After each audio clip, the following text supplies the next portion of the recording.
Hey, beautiful. Welcome back to my channel. If you're new here, my name is Coco the Indigo, and this is your safe space for healing through beauty, self-care, and real life growth. I'm laying here this morning not because I'm lazy, but because I'm honoring the version of myself that needs rest before I pour it into the world. January is loud. New pressure, new year, new expectations, new goals, and honestly, I'm not chasing that this year. I'm protecting my peace and doubling down on what already works.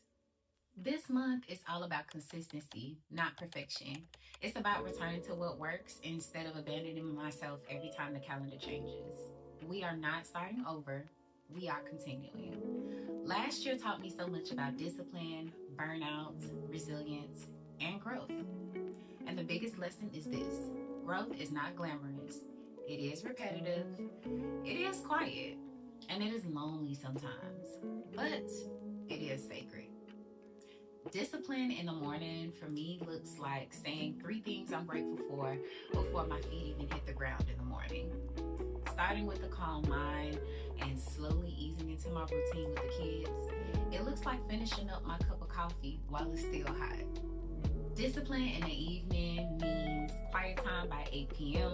It means all devices are turned off and put away. The kids and I are showered and in our PJs, doing a quiet activity like reading, puzzles, or blocks. They're in the bed by 8:30, and I'm usually asleep by 10 p.m. This assures that I'm up at 5 a.m., feeling well rested, and not rushing or frustrated with our morning routine.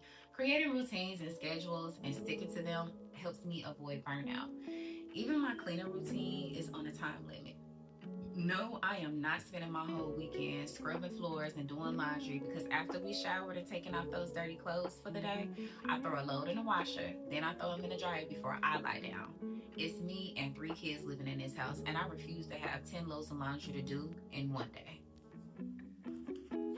Every hour the kids are home, I have them pick up 5 items off the floor to keep the house tidy throughout the day. My son Shamir packs everyone's lunch for the next day. My son Shamar picks out their clothes, and my daughter Shia plugs in all the devices so they are fully charged and ready for use. Once I put them to bed, that's when I wipe down the tables and countertops, sweep and mop, so we wake up to a clean home every morning. This is what works for me. Today I'm using Bliss Cooling Gel Eye Mask with collagen. See, that feels good.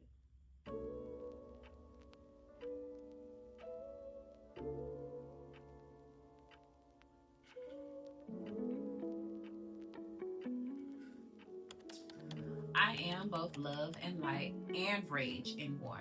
I'm soft, I'm firm, I'm gentle, but not to be played with. And for a long time, I felt like I had to choose one.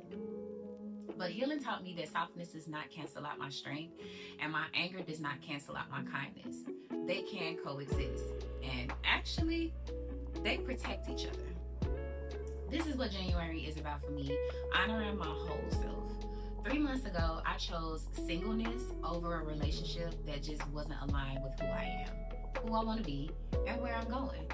He will always say things like, "Your energy is so pure," and at the same time diminish all of my other positive qualities that make me me. While I genuinely don't care about people's perception of me, that comment in particular used to irritate me so bad because it only highlighted part of who I am. I think the irritation I felt was a telltale sign that it wasn't going to work, because it meant he either couldn't accept me in my entirety or simply just refused to. That's a massive problem for me, because one thing I've learned about men is that how they perceive you is how they will treat you. When he said things like that, it was him admitting he saw me as naive, green, and easy to manipulate. but that was the furthest from the truth. As loving and committed as I am, I will at any time detach and remove anyone from my life with the snap of a finger. Trust me, once you've made the conscious choice to descend to religion, file for divorce from a 6-year marriage regardless of having 3 kids to care for, once you decided to go no contact with both your toxic parents, detaching from relationships that don't serve you becomes as easy as blinking. Okay? So yes, I am the person who genuinely speaks life and will hold your hand through life's ups and downs. And I am also the person who will cuss like a comic in Def Comedy Jam in the 90s and lay hands like a pastor at Sunday service. Both are necessary. Both are absolutely me. Once I stopped fighting the different sides of myself, I realized something else. Consistency doesn't come from motivation. It comes from self-respect. When I honor my duality, the soft days and the strong days, I don't wait to feel inspired anymore. I show up because every version of me deserves commitment, not just the confident one. Now, I don't show up because I'm always strong. I show up because I know what happens when I don't. When I disappear on myself, everything unravels. The house gets louder, the kids feel unsettled, my business slows down, my thoughts get darker, and suddenly I'm not even tired anymore. I'm overwhelmed. So, I honor my tiredness, but I don't obey it. I rest with intention and not avoidance. I don't ghost my life because I need a break. I downshift. I simplify. I do the bare minimum with integrity. Some days that means filming in pajamas. I don't ghost my life because I need a break. I downshift. Some days that means dinner is breakfast food. And some days that means I don't even journal. I just sit quietly and breathe. But I don't disappear. Because disappearing is how I used to survive. And now, I'm not surviving anymore. I'm building. Protecting my routines is how I protect my nervous system. It's how I protect my children's stability. And it's how I protect the future I'm building. Yes, it does get lonely sometimes, and at times boring as hell. But I no longer feel guilty about choosing structure over access at all. Black hair raised me. It taught me timing. It taught me gentleness. It taught me restraint. You cannot rush health. You cannot cheat discipline. You cannot manipulate growth. It's not what happens in the salon chair. It's the routine that's done every day in between those bi-weekly and monthly salon visits. Whether it's deep conditioning, stretcher routines, protective styles, or letting my silk press breathe, my hair taught me that consistency always outperforms intensity. I do not sacrifice my progress just to keep up with trends. Don't get me wrong. I'm always open to switching up my look and trying something new, but the foundation of my hair care remains the same. Low tension, minimal heat, and consistent hair care. No one pill or product can fix negligence. Healing is the same way. You don't transform overnight. You don't unlearn trauma in 1 week. You don't become her because you said you would. You become her because you kept showing up when nobody else clapped. And that's the key. Black hair taught me something I had to apply my whole life. You don't see results right away. You see effort. You see maintenance. You see discipline before you ever see transformation. And that's when it clicked for me. Growth isn't pretty. It doesn't look like the highlight reel. It looks like the behind the scenes work nobody posts. And that's exactly what real growth is made of. Growth is quiet. It doesn't come with announcements. It doesn't need a caption. It doesn't need applause. It happens in rooms nobody is invited into. When I decided to go back to school, I didn't make a post about it. I didn't ask for opinions. I didn't crowdsource encouragement. I didn't need permission. I woke up one morning and did what was sitting on my heart. I registered for my classes. I ordered my books, created my schedule, and went about my life like nothing changed, because nothing outside of me did, but everything inside of me did. There were nights I was sitting at my desk while the house was quiet, studying after the kids fell asleep, feeling both proud and lonely at the same time. No camera, no audience, no validation, just me and the version of myself I'm building in silence. And that's what real growth looks like. It looks like staying home when everyone else is out and about. It looks like declining invitations because your future matters more than being seen. It looks like choosing to elevate your mind when the rest of the world only celebrates your physical glow up. Don't get me wrong, I love beauty. I love looking good, but I'm not interested in only glowing physically anymore. I'm growing mentally. I'm sharpening my discipline. I'm expanding my capacity. And that kind of growth doesn't come with a filter. Most people never reach their next level because they think growth is supposed to feel like praise. It doesn't. It feels lonely before it feels liberating. It feels like grief for the life you're outgrowing before it feels like freedom in the one you're creating. After that first semester was over, after I saw what I was capable of in silence, something shifted in me.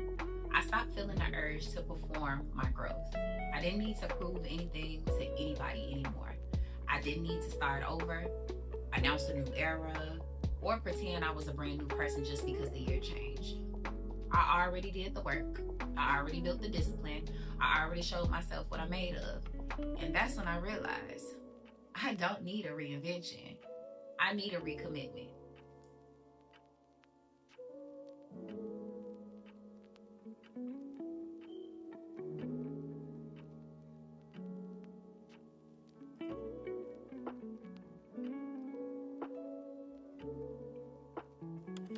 Every year, I watch people panic. New planners, new identities, new declarations. They act like December erased everything that they learned, everything they built, everything they survived. I used to do that too. I used to treat New Year like an escape hatch. If something didn't work, I would throw away the whole version of myself and start over like nothing mattered. But I don't live like that anymore. I don't throw away my progress because the calendar changed. I don't abandon the woman I worked hard to become just because there's a new number on the wall. I don't rewrite my whole identity every time social media tells me it's New Year, New Me season. I refine what already is working. I strengthen the habits that already carried me. I recommit to the routines that kept me afloat when nobody was watching. Returning to what works is the deepest form of self-trust that I know. It says, I believe in the woman that I've been becoming. It says, I don't need reinvention. I need consistency, honesty, and the courage to stay the course. Returning to what works is the most powerful form of self-trust. If you're watching this and you feel behind, I need you to hear me clearly. You are not late. You are not broken. You are not off schedule. You are building something real, even if it doesn't look impressive yet. Quiet seasons don't mean nothing is happening. They mean everything is happening beneath the surface. Roots grow in silence. Healing happens in isolation, and discernment is learned through disappointment, not applause. You are shedding layers right now. Old habits, old identities, and old expectations that were never yours to carry. It hurts sometimes. It feels lonely sometimes. It feels confusing sometimes. But it's not pointless. You do not need to rush into the next version of yourself. You need to listen to the one that's emerging. Listen to what your exhaustion is telling you. Listen to what your irritation is revealing to you. Listen to what your peace is protecting. You are not behind. You are becoming. And becoming doesn't have to be a deadline. This year is not about becoming someone new. It's about becoming someone honest. If this video resonated with you, make sure you like, subscribe, and share this with someone who is learning to protect their peace this year. We are not chasing perfection in 2026. We're choosing consistency, we're honoring our duality, and we're doubling down on what works. I love you. I'll see you next Thursday, 7 p.m. Eastern.